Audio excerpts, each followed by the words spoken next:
Go ahead. Okay, good afternoon, everyone, and happy Friday. Thank you so much for being here today. I'm just going through the participants list. I see a lot of our health councils, partners like Farm to Table, and of course, NMDOH, our key partner here. So I just wanted to pop here for a few minutes and provide a little advocacy update. And for those of you who may not know who I am, my name is Valeria Alarcón, and I am the Executive Director at the New Mexico Alliance of Health Councils in service of all of our county and tribal health councils here with Susan and Rebecca and others. So as you may remember from our March 15th Health Council talks, we provided an advocacy update for this next season leading up to legislative session 2025, with our goal to enlist the support of executive branch and legislators for recurrent optimal funding for health councils. So as wanted to give you a little update, we're switching gears here slightly because we've recently learned that there's a significant number of representatives and senators who are incumbents this year and are currently very, very busy with fundraising and campaigning in leading up to the primary in early June. And so we're re-strategizing the summit piece and going from the 4 regional on-site in-person summits to 2 Zoom online summits that will be statewide. So we're able to reach a lot more people. And we're looking to host these on June 20th and June 24th. So that it also gives us an opportunity to enlist the new candidacy that may be in both the House and Senate, right? An opportunity to educate new representatives who are joining either the House or Senate. So you'll see an invitation coming your way in the very near future with registration, and also an invitation to convene with Health Council so that we can work together in informing the proposed agenda that the NMHC has been curating. So on that note as well, and in thinking about, how strong we are together, working together in this advocacy front, what kind of tools we can provide to support advocacy efforts across the board, focused on health councils particularly. And so we wanted to see what your interest is in participating in advocacy training opportunities. This year, we're looking at monthly opportunities, perhaps via the Health Council talks, or maybe curated separately. So that's one point of feedback that we'd like to gauge with you today. And then the other one, and you may have seen it in the advocacy form that we shared back on March 15th, would love to get a sense of how many of you would like to engage in advocacy and action efforts. So what does that look like? Providing public comment, interviews on the radio, scheduling one-on-one in-person meetings with your respective representative and senator from your district, and so that we can together speak to the critical work you're driving locally and enlist their support. So Rebecca, if you have a moment to issue the poll, and then health councils, if you take a couple of seconds here to give us a sense of your interest and commitment. Go ahead, Susan. Oh, I just wanted to make it clear that they only have to attend one of the virtual meetings, not both. Exactly. And the reason why we're offering 2 summits is the same summit framework, essentially, in messaging, but it's to provide, yet another opportunity for folks maybe who, can't make it on one day, and on the morning segment, they can make it on the other day and in the afternoon segment. While we're waiting for the polls here, does any of our health councils have any questions or input or?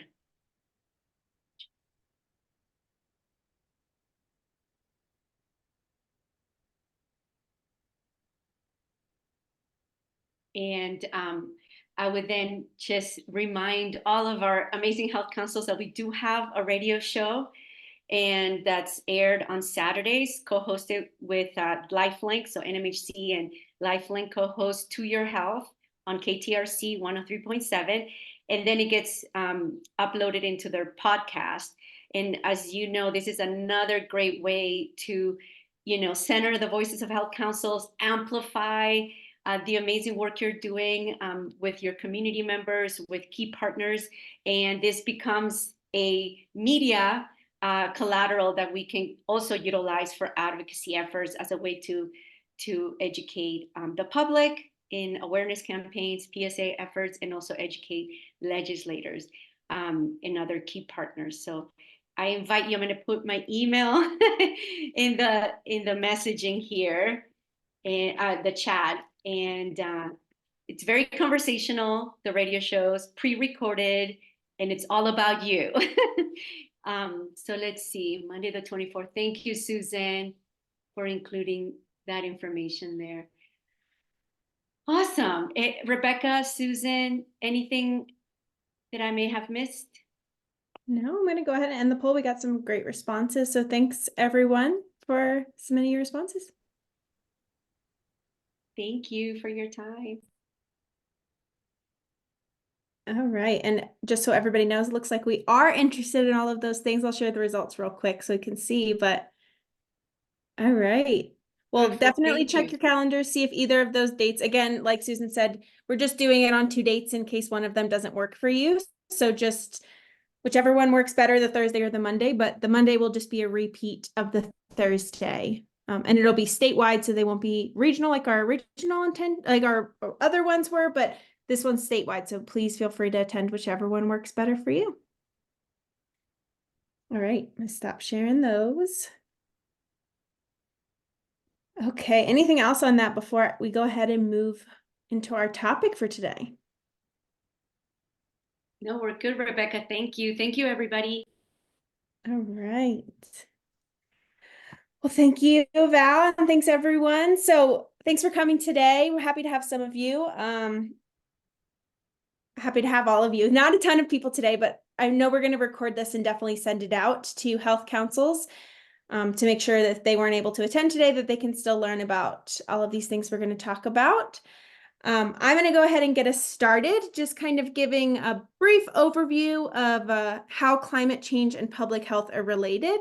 And then I'm going to pass it over to Susan, who's going to talk about a funding opportunity that NMHC has been working on in partnership with Farm to Table, and we're hoping to have a lot of health council engagement on that. So just as I'm sure I don't have to tell any of you, but climate change is quite an urgent issue that we're facing right now. We can all see this change happening in our environment, but one of the connections I don't think happens as often is connecting the changing of the climate back to how it impacts public health. These connections are well studied, well documented, showing the direct linkages between health impacts and climate change outcomes. Just to we have a few examples listed here to highlight a few of them. As we all know, extreme events such as increased frequency and increased intensity of extreme weather events such as wildfires. These can cause catastrophic outcomes such as individuals losing their homes, being displaced, lack of access to healthcare, also risk of increased mental health issues such as PTSD, and not to mention respiratory distress from the smoke from the fires. We also see this as an issue in waterborne diseases, as well as water quality and quantity access. As we know, we all need water to live, and we need healthy water to live. So as climate change increases, we're also seeing an increase in waterborne diseases, as well as decreased access to water availability and quality. This is a topic that I particularly really care about, and one that we're working on through the climate change grant that I am the program manager of, the Climate Change Health Impacts and Community Action, as I'm sure many of you have heard me say, CHICA, over and over again. But that's something we're looking into is looking at how quality of drinking water, quality and access of drinking water is impacting health, and how we can address that through policy, and how current policies are perpetuating increased inequalities in access and availability of water. So that's one of them. Another one is food security, which we'll be talking a lot about today, and access to nutritious and healthy foods. Another one, again, is mental health. We know I talked about that a bit with the extreme weather events, but I think often we connect mental health and climate change just to mental health outcomes of extreme weather events, but climate change impacts so much more avenues of mental health. I think one I want to highlight is this is really happening among youth. A recent international survey showed that young people are, 1,000 young people were surveyed, and 84% of them said that they're moderately worried about the climate crisis, and almost 60% of them were very or extremely worried about the climate crisis. So we're going to continue to see an increase in mental health impacts of climate change already and to come. And then lastly, I just want to highlight that climate change doesn't impact all populations equally, and there's definitely way more vulnerable populations that are being impacted by the outcomes of climate change. And then just another plug to Chica again, one of the things that we really do on that program is also try to really increase the knowledge of the community of how climate change is impacting their health and the health of their communities.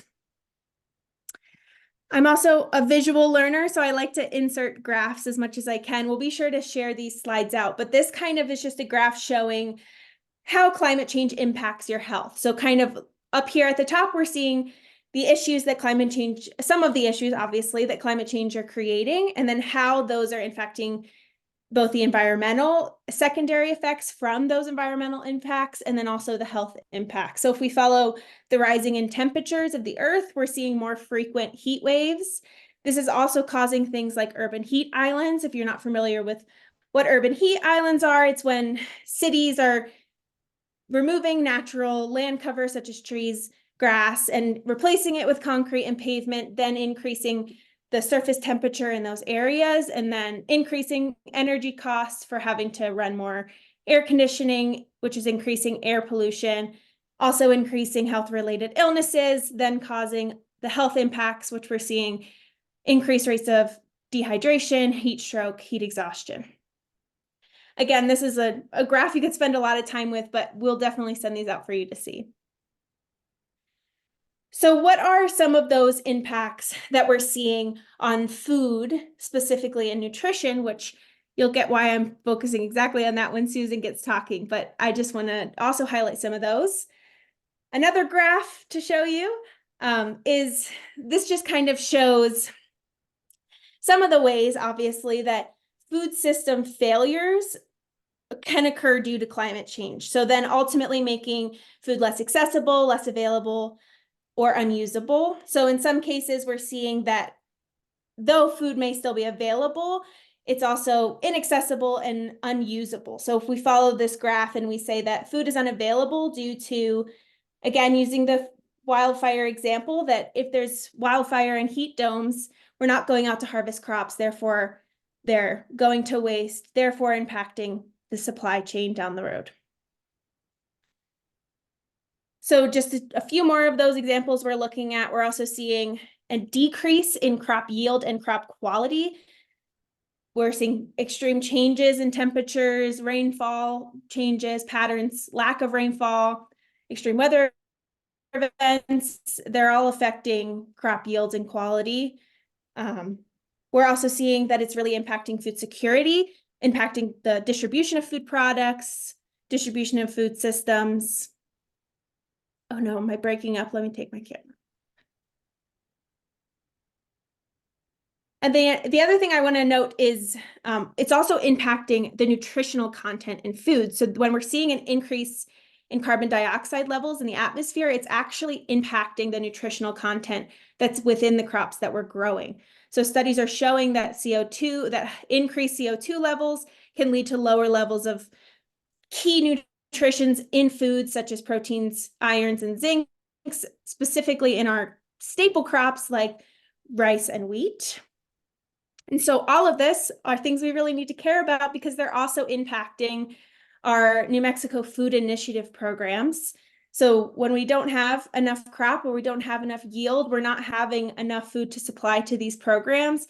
then resulting in those depending on these programs to have access to safe and nutritious foods, and those vulnerable populations aren't having that same access to food.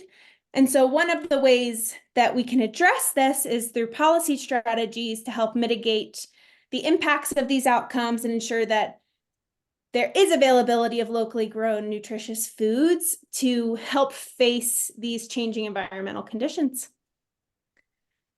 So as I'm saying all of this to you, I'm sure that some of you are already working on this, but we just wanted to highlight some of the ways that health councils are already working on these things, impacting these things currently. So examples look like building strong and resilient food systems. We're seeing this through partnering with your local food banks, food pantries, working to help with food distribution.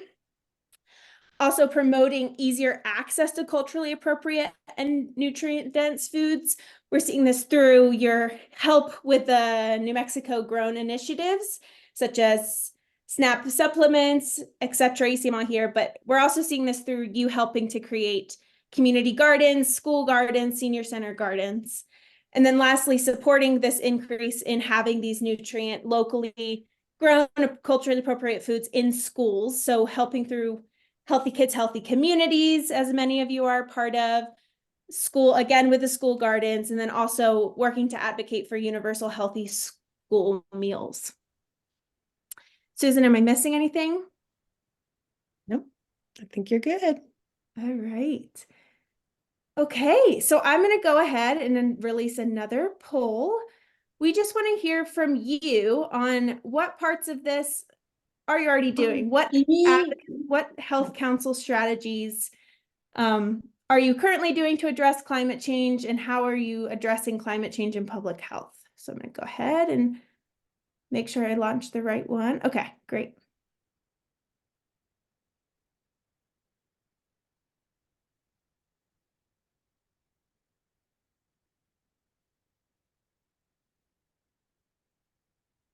If for some reason the poll isn't up on your screen, feel free to go ahead and type the number in the chat as well. I know sometimes Zoom just chooses not to launch polls for some people. But I see them coming in, so thanks so much.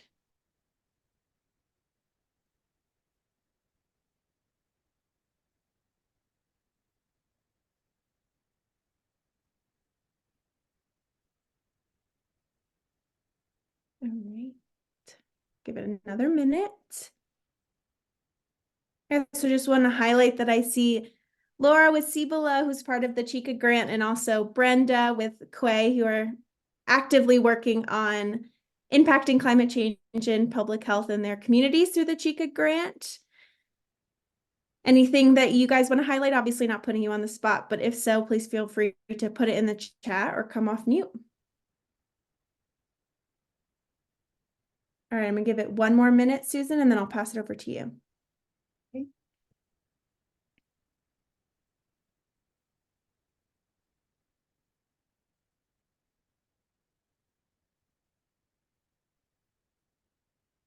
All right, so let's see, what are we seeing here? Okay, so I see that some of you are taking no action at this time. Educating yourselves, obviously, in places like this, and how these issues are impacting your community. You're planning to take action, and you're taking action. So thanks so much. I will pass it over to you, Susan. Thank you, Rebecca. Thank you, everyone, for joining us today. I'm really glad we recognize that health councils are involved and think about and care about making sure that people in their communities are not going hungry. Many health councils either directly or indirectly address food security. And of course, at the Alliance, we're interested in, how we can get more resources to you. So there was this wonderful funding opportunity that we noticed. It's from the Environmental Protection Agency. It's called Environmental and Climate Justice Community Change Grants Program. And if you go to the next slide, So the purpose of this program, what really caught our attention is because it talks about community engagement in government processes. And what we mean by that is basically, policy strategies. So it caught our attention because how can we provide resources for health councils to get more involved in policy strategies? And in this case, it would be addressing food and climate justice. So next slide. So this is a map from EPA. What we did is there are different ways to approach environmental and climate justice. And because of the partnership with Farm to Table, and because we know a lot of health councils are interested in food, we pulled from all this data resources some of the indicators from EPA that focused on climate and food.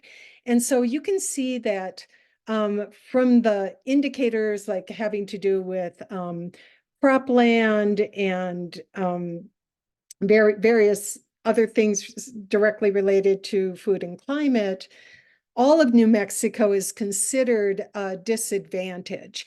The darker the green in this map, meaning that the more risk they were for climate change impacting food security. So no area in New Mexico is not affected by this topic. So the next slide. So partnering for change, this particular grant does require there be a lead applicant and a lead partner. And Farm to Table has been working on this topic for decades. And of course, the Alliance has been interested in food security for a long time as well through the work of the health councils. And so we decided to partner and really look at, what we can do to help health councils address this topic. So we, what this particular funding opportunity would basically be a pilot. And so what that means in terms of a pilot, we're not allowed to, or we wouldn't be able to, I should say, financially, to get money to every single health council. But those of you who are interested, we're looking at 3 to 5 collaborating partners. And we're looking at giving award somewhere around $75,000 per year for 3 years if we are awarded the grant. And what we're asking, and in fact, what we're asking these collaborating partners is they're basically going to be a regional hub to help carry out this work. And so if you go to the next slide, Rebecca. So the collaborating partners, and this is just what we're thinking, and this is where we really want your input. If you would be interested in being a collaborating partner, what we're thinking about is, one is you would get paid. We're looking at maybe around $75,000 per year for 3 years. It would allow you to carry out the operating costs. So you would basically be the coordinators at a local or regional level, and you can use that money on staffing, travel within your region, because there's other travel for certain in-person meetings, which would be covered through Farm to Table. But really what we're asking is that you would also put together an advisory group, which I'll talk about in just a minute. You can also cover administrative costs and supplies. So basically, serving as that collaborating and coordinating hub. The people who would be eligible as a collaborating partner would be if you're a 501c3 organization, either as a health council or you're under a fiscal sponsorship. You could be a governmental entity, either tribal or under a city or county. But and it doesn't have to be the health council. This is also opened up. So maybe you're the health council, you don't want to take on everything, but you work really closely with Healthy Kids, Healthy Communities, who is under a nonprofit organization. Then that nonprofit organization could apply to be one of these collaborating partners. What we're really interested is these collaborating partners would then put together an advisory group. The advisory group would be 8 to 10 individuals that are interested in this topic around climate change and food. We are looking for at least one health council representative to be part of the advisory group. So a health council could actually be the collaborating partner and have a representative on the advisory group, or maybe someone else is the collaborating partner, but in that case, the health council would be part of the advisory group. We're looking at these advisory groups convening about monthly. There would be monthly check-ins with the Farm to Table and Alliance staff. And we're looking at having the members of the advisory groups receiving a stipend so that you're invested, you're committed to carrying out the work that we would like you to carry out. So next slide. So now I'm going to open it up to folks. Here are some questions, and we would love to hear your feedback. This is what this is about. I'm going to go, after we hear about the collaborating partners who would receive a subaward, I'm going to go a little bit into more deeper on the advisory group, and then the services that'll be provided to help you carry out, you know, what exactly we're asking you to do. So this first question is only about the collaborating partners. Do you think the subaward amount is reasonable? Are there, what you think about this scope of work I just shared? What would you change? Or if you have any other questions. So if you want to come off of mute or raise your hand. Do we have any questions about the collaborating partner? They're the folks who would receive the $75,000.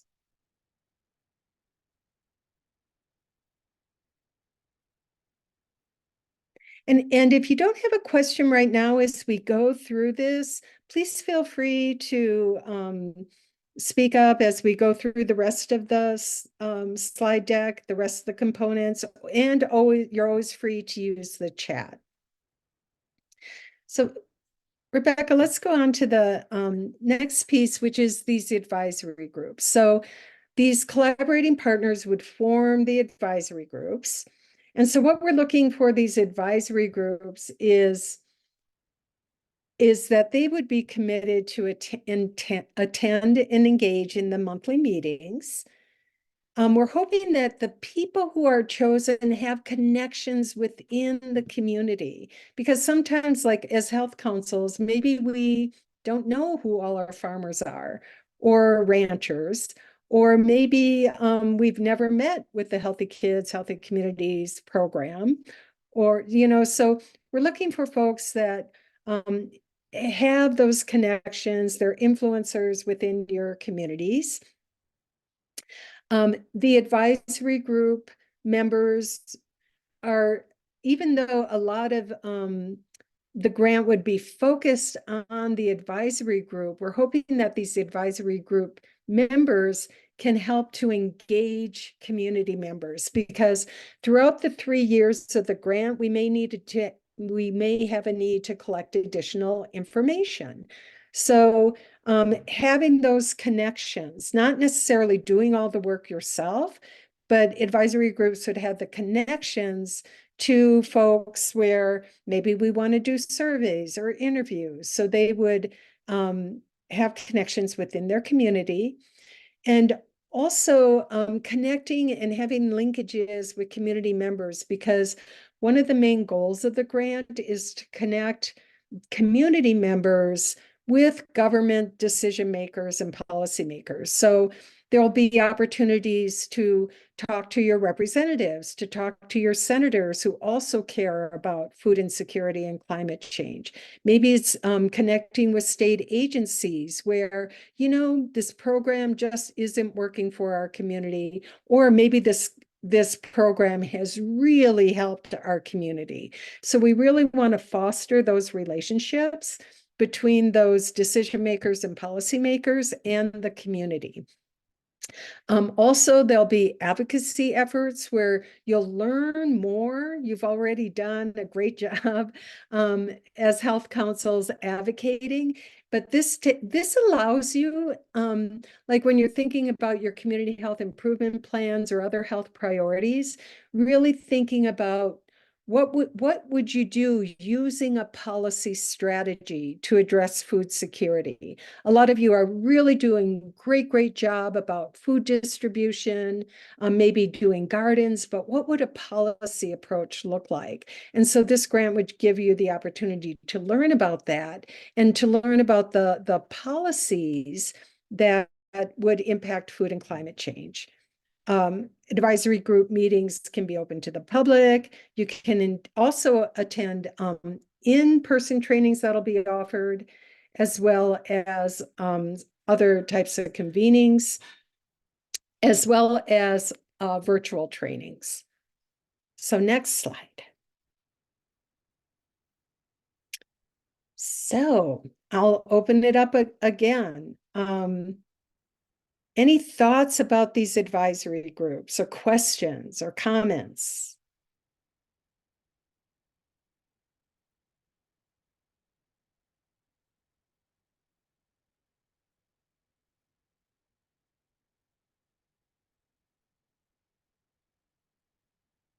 Does anybody currently offer stipends for community or member engagement?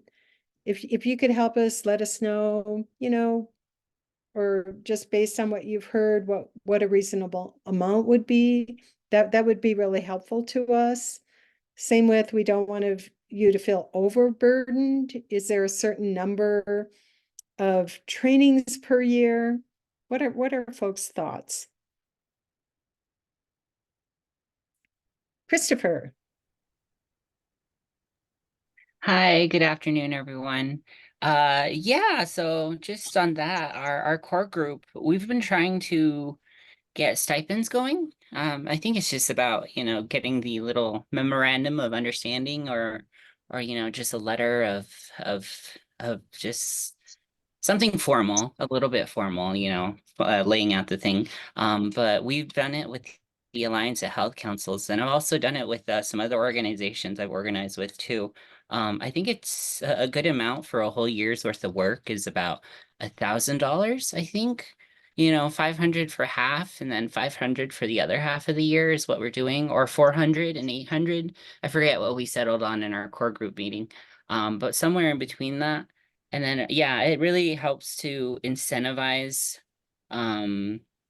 participation in the group, as well as, you know, so some sustainability, because, you know, for other newer members of our council, we would like them to be a part of the core group, but only if they, you know, have the time and resources. And sometimes, you know, the extra $500 every 6 months is really nice and helpful, just in knowing that you know you're appreciated as well too. And then one thing with the Alliance of Health Councils and the health equity group that we were a part of, the racial health equity group, they also included deferment of those stipends. I don't know if you could call it deferment, but you know, you could move those stipends into other 501c3 programs, you know, as like a donation towards them rather than taking it on yourself. I thought that was really nifty and really a good way for, or a good option if people, you know, are doing well off and they don't need the extra money, or and then they're just happy to participate, because we do have members like that too as well, that have been doing the work for long enough that, you know, they would rather, you know, the money goes somewhere else that is needed, or go somewhere else that, you know, is more appropriate for the health council. So if we can have options for that for those folks too, it really opens up the inclusivity and the sustainability around actually offering the stipend in the first place. Great, wonderful. Thank you, Christopher. And Mary, I see that you had mentioned that Harding County offers stipends for driving. So that's another way is, you know, giving mileage reimbursement, especially, you know, to travel to and from the meetings. Other thoughts about the advisory groups? Okay, well, let's move on to. Can I just Oh. ask Christopher, sorry, Christopher, this is Pam with Farm to Table. Just wanted to find out, Christopher, where are you based? And McKinley County. great, thank you, thanks. Oh, great, perfect. Okay, and thanks, Christopher, for bringing up about the deferment. Also, like at the Alliance, another thing we do with our peer facilitators, they are offered, you know, a stipend for each peer facilitation meeting. But if they do that in the capacity of their work, they can actually, the stipend goes back to their organization. So that's another thing as you're thinking about your advisory groups and you're recruiting people who actually might belong to a food hub. Maybe, you know, maybe they're an employee of a food hub and you want them part of the advisory group. It could be that the food hub receives the stipend because they just feel that being part of that advisory group on behalf of the food hub is extremely important. So stipends can go to organizations as well as individuals is what we're absolutely open to. Susan, I think that could also bring up Okay. a good question Next of, slide. oh, I'm really breaking up, but it does bring up another question of, does it have to be an individual or could we say a representative from an organization, right? Like, does it have to be a singular individual as the advocacy group member, or can it be an organization that sends a representative to the advisory group? And I know right now we're considering both and take into account farmers who are really impacted by this work. They typically don't belong to an organization. So Right. if you have a committed farmer who really wants to advocate, that would be a good example of maybe that farmer receives a stipend as an individual. Okay.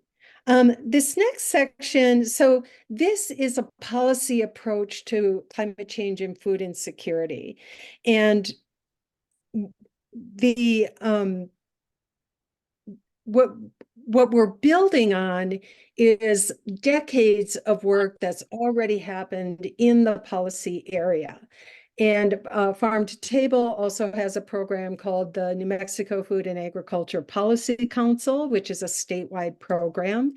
And gosh, Pam, it was what, over 10 years ago that New Mexico Grown was first initiated.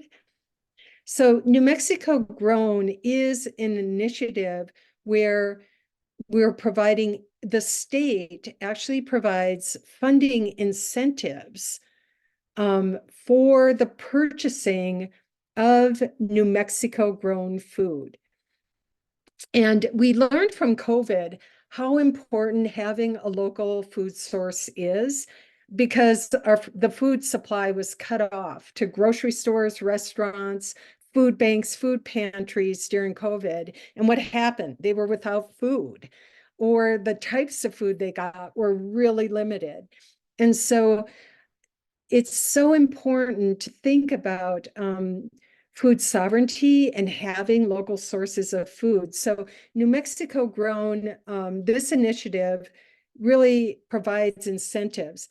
Another thing people may or may not realize is New Mexico is a very small farm state.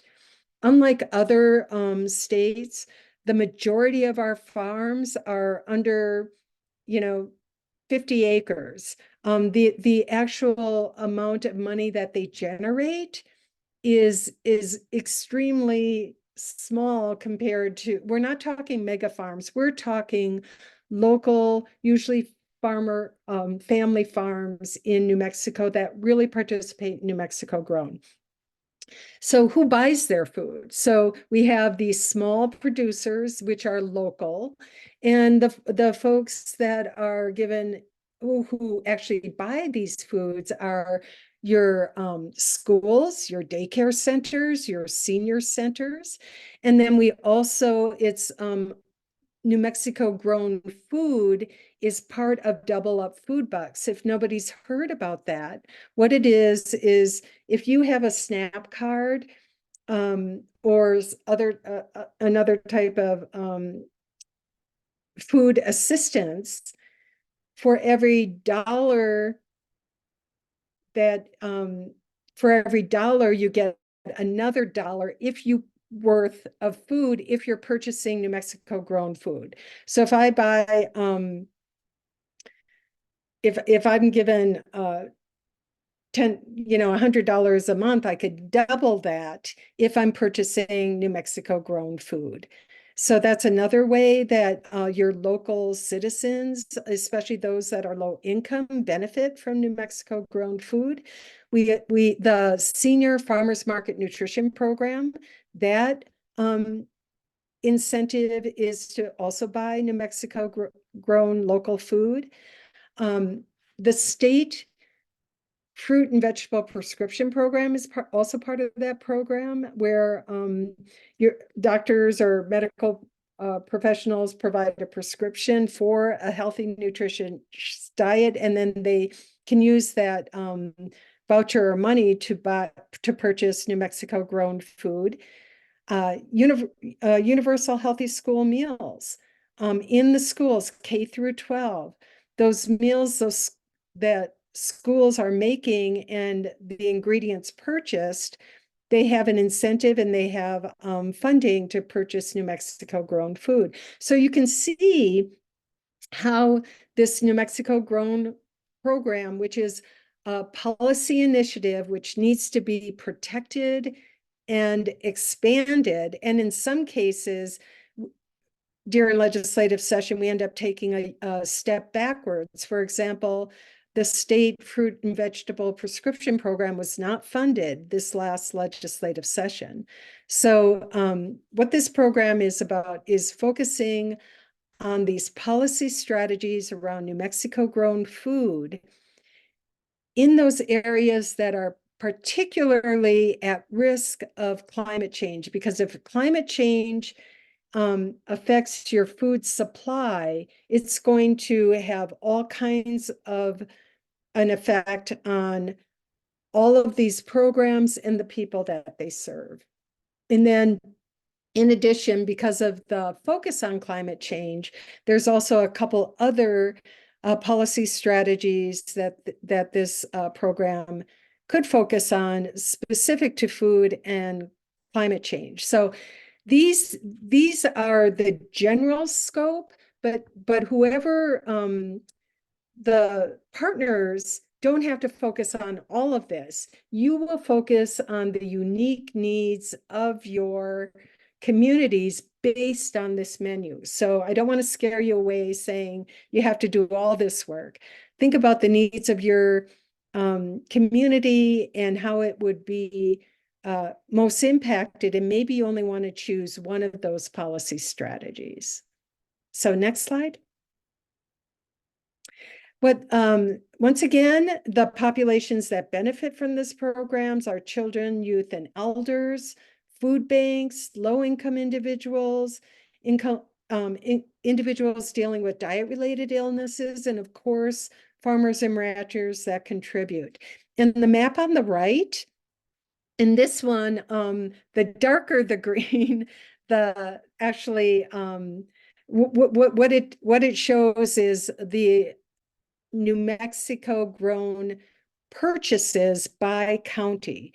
So the darker the green, the less money they had to purchase on New Mexico Grown. And then the lighter, you can see the more money they had to purchase.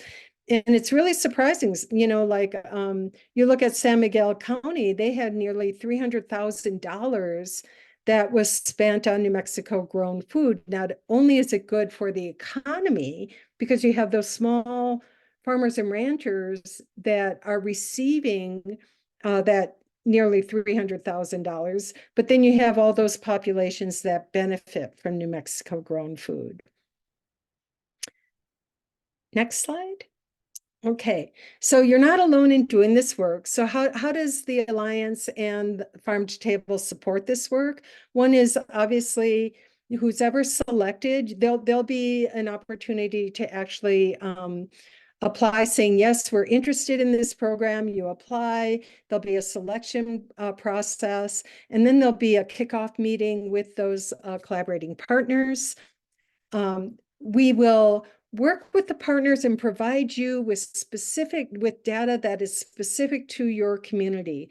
How is the New Mexico Grown program and the related services impacting your community specifically? So Farm to Table will take a lead on the data collection to present to you, and then your communities interpret that data so that you can see the impacts that it's having, and then maybe helping you to decide where you really want to focus.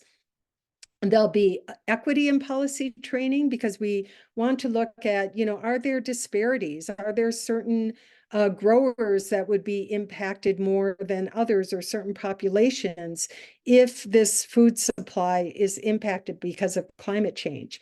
We'll be providing regular technical assistance and communication support. And most important is we really want to focus on how to improve not only the knowledge and skills and opportunities for the advisory group members, but for your entire communities, about how to advocate for these food-related policies that I just went over. And there'll be a lot of opportunities for how you can improve advocacy at the local level through peer mentoring, building those relationships with those decision makers, providing public comment, participating in Food and Farms Day or Public Health Day, just educating your community about the impact of climate change and food security. So next slide. Okay. So once again, any thoughts or, final thoughts or feedback on this program design? This is still in the planning phase. So this is where we need your input. Are we on the right track? Does this sound reasonable? Is there something we're not thinking about?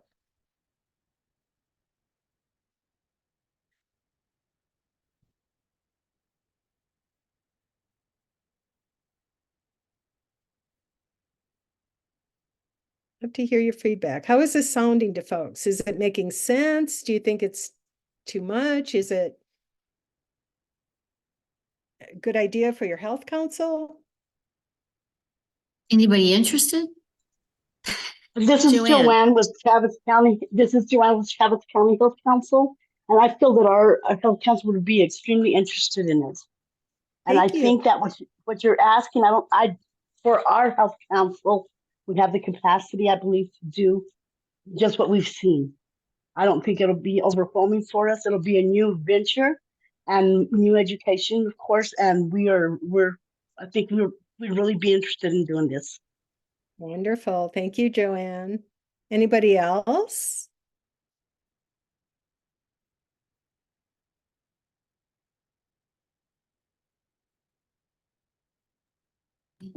Mary Let's see, says, Mary, yeah, Mary says, always interested, but not sure about fitting this into your current plans.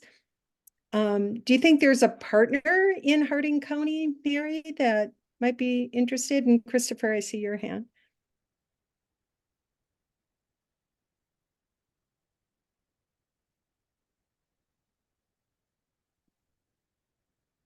And Mary, that's certainly something the Alliance can explore to you. If maybe it's not the Health Council, maybe because we're working real closely with Pam and Farm to Table, so maybe they're aware of another group working. So we can certainly follow up with you.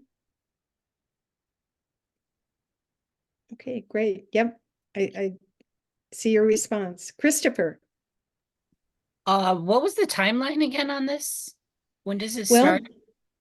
yeah, we plan to submit a proposal in May and to EPA, and we don't know exactly how quick their turnaround is going to be, but we are hoping that they would be able to give an answer within, say, 90 days. So we're shooting for a start date around September of 2024. Okay, so But just after the beginning of our own fiscal year for DOH at least. right. I think that would work align with ours if I can find somebody that would be interested in it or a partner within the organization that would just want to go to those meetings and just update us and report us as it goes along. It would be really, really good for them to get interested in. Or if we end up with an intern soon, fingers crossed, like maybe they would be interested in it as well too. Yeah, so if the farm to table and the alliance are awarded, what we're shooting for is within the first 60 days, we would actually get the request for proposals out.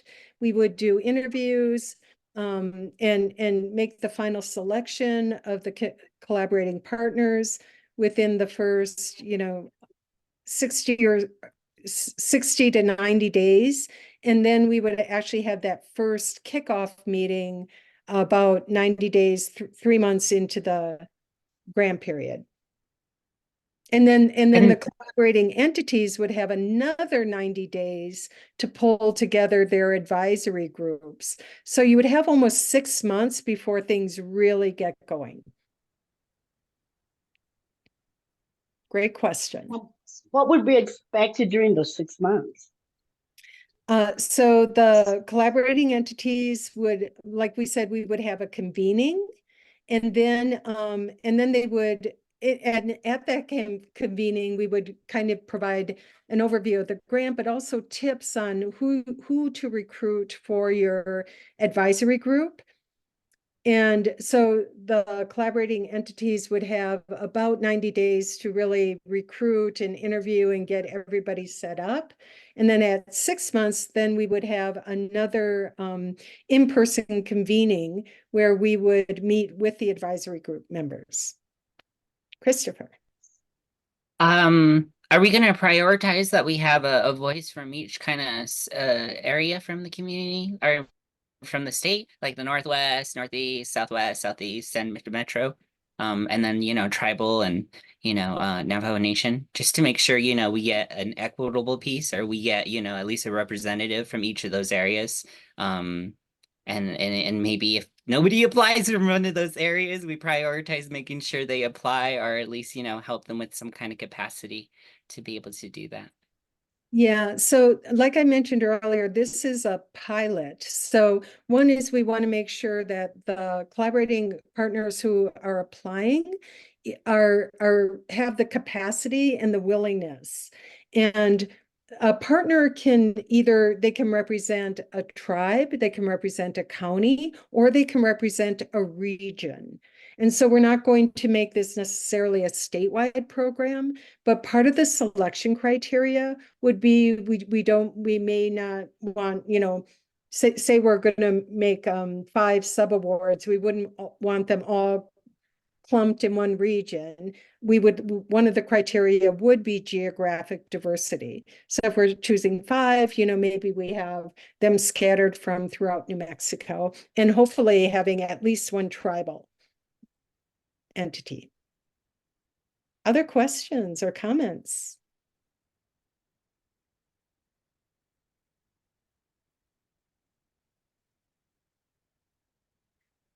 Well, thank you, everyone. Oh, go ahead, Pam. Well, I was just going to add, I just want to say thank you, because I'm really excited about the interest and actually the questions, Christopher, that you've brought up, Joanne, your interest. I was just thinking about examples like in Joanne, in your area, you have the Healthy Kids, Healthy Communities partners as well.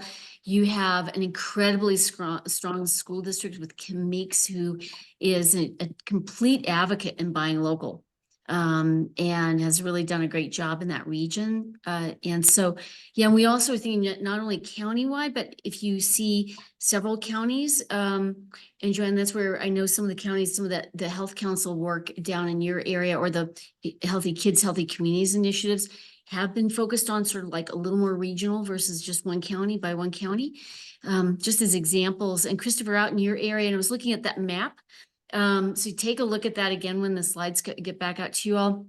Like McKinley County, your senior centers are buying local, and your food bank is part of the local, what's called a regional food purchasing program now, as well, getting some local, but it's, maybe being shipped, but they're really interested in that as well. And really appreciate the, really encouraging that the tribal communities are part of this if they're in your region too.